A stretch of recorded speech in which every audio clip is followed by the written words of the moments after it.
کہ گھر میں جو مرضی ہوتا رہے وہ باہر مضبوط رہے گا. نکاح کو، میاں بیوی کے رشتے کو قرآن پاک نے اللہ نے اپنی نشانیوں میں سے نشانی کہا ہے. یہ فاحد میاں بیوی کا رشتہ جسے کہا یہ میری نشانیوں میں سے نشانی. پتہ خرابی کہاں سے شروع ہوتی ہے؟ سب سے پہلے تو شادی ہوتی ہے غیر شرعی. غیر شرعی کول 10واں ہو جائے تو مولانا صاحب کو بلاؤ، نعت خاں کو بلاؤ، اور بچے کی شادی ہو تو پھر اب نہیں حضور سے پیار، اب نہیں محبت، اب کدھر گئی غلامی کہ اللہ رسول سے صرف دکھوں کا رشتہ.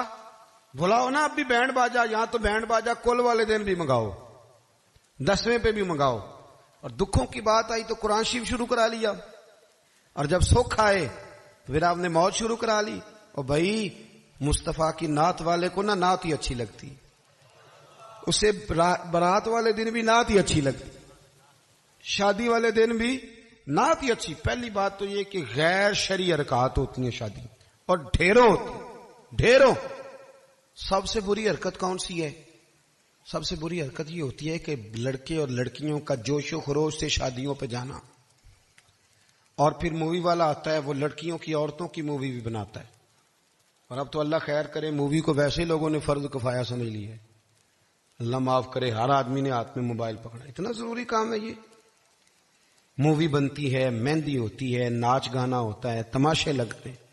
پھر میں حیران ہوتا ہوں جوان لڑکیوں کے ہاتھوں میں پھول دے کے انہیں کھڑا کیا جاتا ہے کہ دولہا جب آئے تو پھول پھینکنا. دولہے کے ساتھ بوڑھے بوڑھے لوگ ہوتے ہیں کہ جوان لڑکے ہوتے ہیں؟ بولے تو وہ پھول کیوں لڑکیاں پھینکتی ہیں؟ لڑکیاں ساری برقعے میں ہوتی ہیں، چھپے ہوئے منہ ہوتے ہیں، تو سارا خاندان تو بیوٹی پارلر سے تیار ہو کے آیا ہوتا ہے. تو آپ تو گناہ کو آواز دے رہے ہیں. پتہ ہے رسم کیسے ایجاد ہوئی؟ صاحب فتوح الشام نے لکھا ہے یہ لڑکیوں کے پھول پھینکنے کی رسم جب قادسیہ کے علاقے حضرت سعد بن ابی وقاص رضی اللہ تعالیٰ عنہ فتح کر رہے تھے، تو آپ ایک ایسے علاقے سے گزرے جس کی عمارتیں بڑی شاندار تھیں. علامہ واقدی کہتے ہیں کہ دور دور سے لوگ وہ عمارتیں دیکھنے آتے تھے کہ بھئی فن تعمیر کا شاہکار ہیں یہ چیزیں. اس ایریے سے گزرنا تھا مسلمان فوج نے، تو عیسائیوں نے اور یہودیوں نے ایک چال چلی. انہوں نے عورتوں سے کہا خوبصورت لڑکیوں سے کہ پھول پکڑ لو، اور جب فوجی گزرے تو ان کے اوپر پھول پھینکنا. اگر 2-3 جرنل بھی تم تباہ کرنے میں کامیاب ہو گئی تو مسلمانوں کا ہم زیر کر لیں گے. پھول پھینکو. چھتوں پہ چڑھ گئی، اور چھتوں کی طرف نوجوانوں نے دیکھنا ویسے ہی ہے چونکہ شاہکار ہے ہماری منازل. حضرت سعد بن ابی وقاص رضی اللہ تعالیٰ عنہ آگے آگے تھے. سمجھ آ رہی ہے نا میری باتوں؟ آگے آگے جا رہے تھے، کمان کر رہے تھے فوج کی. جب آپ نے دیکھا عورتیں چھتوں پہ ہیں تو حضرت سعد بن ابی وقاص شرارت سمجھ گئے، سازش سمجھ گئے. لوگ زہر بھی جو ہوتا ہے نا، زہر بھی دودھ میں ڈال کے دیتے ہیں، ڈائریکٹ نہیں دیتے. انہیں پتہ ہوتا ہے کہ زہر رگوں میں کیسے اتارنا ہے. جناب سعد بن ابی وقاص آگے آگے تھے. جب دیکھا عورتیں چھتوں پہ ہیں تو فوراً بولے، گھوڑے پہ چڑھ گئے اور فوج کی طرف توجہ کر کے کہنے لگے فوجیو تمہیں پتہ ہے نا اللہ کیا فرماتا ہے؟ رب فرماتا ہے مردوں سے کہو نظریں جھکا کے رکھے. نظریں کون بلا جی؟ مومن مرد. قرآن مجید نے حکم دیا کہ مومن مرد نظریں، اس کا مطلب ہے مرد وہ نہیں ہوتا جو اکڑ اکڑ کے چلے. مرد تو ہے ہی وہ قد اونچا ہو نظریں جھکی ہوئی ہو. مرد کہتے ہیں اسے. مردوں سے کہو نظریں جھکا کے رکھیں. 10,000 فوج تھی، عورتیں پھول پھینکتی نہیں. 10,000 فوجی گزر گیا پر ایک نے بھی نظر اٹھا کے نہیں دیکھا. جب سارے گزر گئے تو ان عورتوں نے پلیٹیں پھینکی اور کہنے لگی او بے شرمو یہودیوں اور عیسائیوں، تم کس طرح کے لوگ ہو؟ اپنے مقاصد کے لیے بہو بیٹیوں کو استعمال کرتے ہو، اور یہ کتنی شان والے ہیں. ایک آیت سنی ہے، نظریں جھکا لی ہیں. تم بھی غلط ہو، تمہارا طریقہ بھی غلط ہے. آج کے بعد ہم مدینے والے رسول کا کلمہ پڑھیں گے، ہم مسلمان ہوا کریں گے. اور ہمارے ہاں شروع انہوں نے کی تھی، اور اللہ خیر فرمائے رنگ ہم نے پکڑ لیا اس کا. ہمارے یہاں عورتیں پھول پھینکتی، بزرگ نہیں پھول پھینک سکتے، نوجوان نہیں پھینک سکتے. خدا کا خوف کرے. اور پھر مرد عورتوں کا اختلاط ہوتا ہے، اور پھر اس سے آگے شادی کے بے پناہ خرچے. بے پناہ قرضہ اٹھا کے شادیاں کرتے ہیں. نکاح میں تو دو آدمی جائیں گے, دو جوڑے جائیں گے. اور میں آپ کو ایک شرعی حکم بتاتا ہوں, آپ کا سگا بھائی ادھر دیکھو میری طرف, سگا بھائی اپنے بیٹے کی شادی پہ اگر آپ کو نہ بلائے تو اس سے ناراض ہونا جائز نہیں. تسی تے میرے نال بھی ہو گیا. او بھائی, سگا بھائی بھی اگر اپنے بیٹے کی شادی پہ نہ بلائے تو اس کی مرضی ہے, نہ بلائے چاہے نہ بلائے, اس سے ناراض ہونا جائز. تو آپ کو تو منگنی میں نہ بلائیں تو ناراض ہو جاتے. اور اگر کوئی کارڈ بھیج دی نا صرف ولیمے کا, کہنے نے ہوں ولیمے تے بھی وہی جان کے جڑے جانج نال گئے سن, اسی صرف ولیمے تے, بھئی فرض ہے آپ کا جانا. ہاں حضور نے حکم دیا ہے کہ ولیمے کی دعوت دے تو ضرور جایا کرو, لیکن اس کے اتنے زیادہ خرچے ہم نے کر دیے. ہمارے بچے, آپ ناراض نہ ہونا, گناہ اس لیے عام ہو گیا کہ ہم نے نکاح مشکل کر دیا. نکاح مشکل ہو گیا. اگر ہم اس کے اخراجات کم کریں, میں شادیاں دیکھتا ہوں مجھے لگتا ہے اتنے پیسوں میں 6 شادیاں ہو سکتی ہیں. قرضہ اٹھا کے شادی کر لی, 15 دن نہیں گزرتے تو پیسے لینے والا آ جاتا ہے. وہ کہتا ہے میرے تو رکھنا پہلے. تو وہ بچہ بیچارہ, اس نے کیا شادی کے بعد خوش رہنا, وہ تو قرضے ادا کر رہا ہے, گھر میں لڑائی پڑی ہوئی, 1 مہینہ پورا بی زیور نہیں بیچاری پہن سکتی, وہ سارا قرضے میں چلا جاتا ہے. غلط کام کرتے ہیں ہم. سنو, حضرت عبد الرحمن ابن عوف رضی اللہ تعالی, صحابہ میں سب سے امیر آدمی, سب سے امیر. یہ بخاری میں حدیث ہے, فجر کی نماز نا انہوں نے نبی کریم علیہ السلام کے پیچھے پڑھی, سفید کرتا پہنا تھا تو اس کو زرد رنگ کا داغ لگا ہوا تھا. توجہ ہے نا میری بات, سفید کرتا اور زرد رنگ کا داغ. نبی پاک صلی اللہ علیہ وسلم نے کہا یہ عبد الرحمن یہ کیا ہے؟ عرض کی یا رسول اللہ میں نے رات کو نکاح کیا تھا, خوشبو لگائی تھی تو وہ داغ رہ گیا. حضور نے تو کوئی اس پہ اصرار نہیں کیا کہ یار اتنے امیر آدمی کی شادی مدینے میں پتہ ہی نہیں چلا, کسی کو خبر ہی نہیں. یہاں غریب بھی باز نہیں آتا, وہ بھی کہتا ہے میری ناک جو ہے وہ کٹ جائے گی اگر میں نے کروڑوں روپیہ نہ لگایا, تو جب پیسے لینے والے آئیں گے پھر کٹ جائے گی کہ چھوٹی ہو جائے گی مزید. مہربانی فرمائیں, آپ کس چکر میں پڑے ہوئے. حضور نے کیا فرمایا؟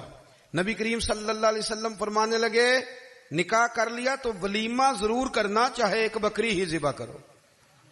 تو اپنے گھروں کے اندر سکون کا ماحول قائم کریں, شادی اور بیاہ کو حضور کی سنت کے دائرے میں لے کے آئیں. یہ وفاداری کا رشتہ ہے, یہ خلوص کا رشتہ ہے. اس رشتے کو خلوص والی منازل کی طرف لے کر کے جائیں. بیوی خیال کرے کہ مجھے اپنی خامند کی خدمت کرنی ہے, خامند خیال کرے کہ مجھے بیوی. میں اکثر کہا کرتا ہوں, میں کہتا ہوں کہ اگر آپ بیوی کے ماں باپ کی عزت کریں گے تو وہ بھی آپ کے ماں باپ کی عزت کرے گی. آپ تو ماں بدولت کہتے میں نہیں کبھی سسرال گیا جی, وہ میں دروازے پہ چھوڑ کے آ جاتا ہوں, پھر وہ میں لینے بھی چلا جاتا ہوں, چونکہ میں بہت بڑا نواب ہوں. تو آپ کیسے امید رکھتے ہیں پھر وہ آپ کے ماں باپ کی خدمت کرے گی؟ سنیں, 2 باتیں عرض کرتا ہوں, بات ختم کرتا ہوں. سیدہ طیبہ طاہرہ حضرت ختیجۃ الکبریٰ رضی اللہ تعالی. جب آدمی امیر ہو نا, غریب ہو جائے تو اس کے لیے بڑی مشکلات ہوتی. غریب امیر ہو جائے تو کوئی مشکل نہیں ہوتی.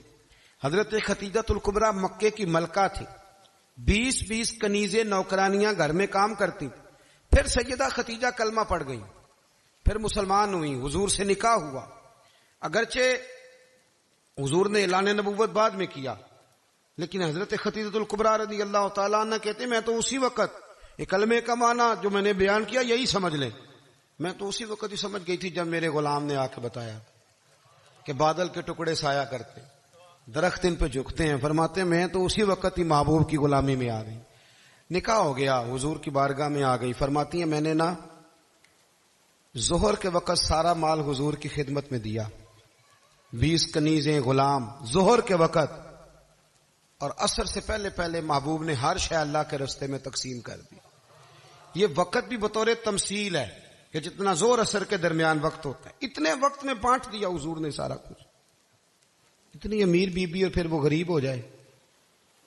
حضرت ختیجہ نے پھر وہ وقت بھی دیکھا کہ آپ کے کپڑوں کو 20 پیوند لگے ہوتے تھے, 20. پہلے کبھی پانی کا پیالہ اٹھ کے نہیں پیا, پھر گھر میں جھاڑو بھی دیتی, پھر گھر کے سارے کام کرتی. ایک دن نا مسند امام احمد میں موجود ہے, کھانا پکا کے نا حضرت ختیجۃ الکبریٰ کھانا پکا کے باورچی خانے سے نکلی تو کپڑے سارے پیوند سے بھرے ہوئے، پاؤں مبارک پر بھی گھر کے کام کاج کی وجہ سے بہت ساری چیزیں لگی ہوئی، پیر چوم رہی ہیں بہت ساری چیزیں۔ حضرت ختیجہ باورچی خانے سے کھانا پکا کے نکلی اور جب محبوب کریم کے سامنے رکھا تو حضور مسکرانے لگے، غور سے سیدہ کا چہرہ دیکھنے لگے۔ یا رسول اللہ کیا ہوا؟ تو محبوب فرمانے لگے، ختیجہ آپ کے آنے سے پہلے جبریل آ گئے اور وہ عرض کر رہے تھے، یا رسول اللہ ختیجہ کھانا لے کے آ رہی ہے، اور جب وہ آ جائے تو اسے اس کے رب کا سلام کہہ دیجئے گا۔ اگر خاتون اپنے خاوند کی خدمت کرے، اگر وہ یہ ذوق بنائے، یہ مزاج۔ اب تصویر کا بالکل دوسرا رخ بھی دیکھیں، یہ کنز المال میں یہ بھی حدیث ہے، اور حدیث کی راوی سیدہ عائشہ صدیقہ ہے۔ بس بات ختم کرنے لگا ہوں۔ سیدہ عائشہ صدیقہ کہتی ہیں دوپہر کو حضور آرام کرتے تھے، کھانے کے بعد لوگ ملنے نہیں آتے تھے، پر ایک دن ایک بوڑھی اماں آ گئی۔ اس نے جب دروازے کے سامنے آ کے وہ بولی تو حضور جلدی سے اٹھے، خود دروازہ کھولا، کھانا کھلایا، کھجوریں دی، سرکہ دیا، پیار کیا، محبت فرمائی۔ حضرت عائشہ صدیقہ رضی اللہ تعالی عنہ کہتی ہیں یہ میں نے انفرادی رنگ دیکھا، باقی ہر ایک سے شفقت کرتے تھے، پر یہاں میں نے حضور کا انداز جدا گانا دیکھا۔ جب جانے لگی تو حضور نے تحائف بھی دیے۔ میرے دل میں خیال آیا حضور اب جائیں گے، رات کو واپس آئیں گے تو پوچھوں گی کہ یہ اماں کون ہے، لیکن محبوب تو لیٹ گئے۔ کہتے میں قریب گئی، قدموں میں بیٹھی، میں نے کہا یا رسول اللہ یہ کون تھی خاتون، آپ نے بڑا ہی پیار کیا۔ کہتی حضور اٹھ کے بیٹھے تو آنکھوں میں آنسو تھے۔ میں نے کہا یا رسول اللہ کیا ہوا؟ تو محبوب فرمانے لگے عائشہ یہ نا میری پہلی زوجہ سیدہ ختیجہ کی سہیلی تھی، یہ جب ہم مکے میں رہتے تھے تو یہ آیا کرتی تھی، ختیجہ کھانا بھی کھلاتی تھی، پیار بھی کرتی تھی، تحفے بھی دیتی تھی۔ آج جب یہ لوٹ کے دوبارہ آئی ہے تو ختیجہ کی یادیں تازہ ہو